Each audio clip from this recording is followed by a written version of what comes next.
தலைவர் விஜய்க்கான வேண்டுதலுடன் தமிழக வெற்றி கழக கொடியை பிடித்தபடி நடனமாடிக்கொண்டே பாத யாத்திரை செய்யும் தொண்டர்கள்.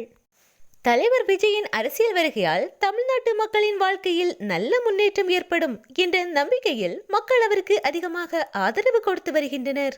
குறிப்பாக இளைஞர்கள் விஜயை தலைவராக ஏற்றுக்கொண்டு அவருக்காக எதையும் செய்ய துணிந்து நிற்கின்றனர்.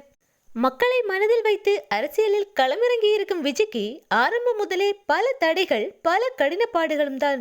அவரது கடைசி படமான ஜனநாயகன் படம் கூட இதுவரை வெளியாகாத சூழ்நிலை. அரசியலில் களமிறங்கி இருப்பதால் தான் விஜய்க்கு இத்தகைய இடர்பாடுகளும் தடைகளும். இருப்பினும் அவருக்கு இருக்கும் இளைஞர்கள் படை அவரை ஒருபோதும் கைவிடப் போவதில்லை. இந்நிலையில் தொண்டர்கள் தலைவர் விஜய்க்காக வேண்டுதல் செய்து திருச்செந்தூர் கோவிலுக்கு பாத யாத்திரை செய்யும் வீடியோ ஒன்று வெளியாகி உள்ளது.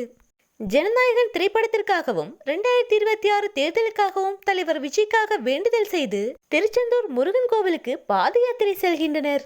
அவ்வாறு பாத யாத்திரை செய்யும் தொண்டர்கள் தமிழக வெற்றி கழக கொடியை பிடித்தபடி தளபதியின் பாடலுக்கு உற்சாக நடனமாடி தங்கள் பாத யாத்திரையை தொடர்ந்தனர்.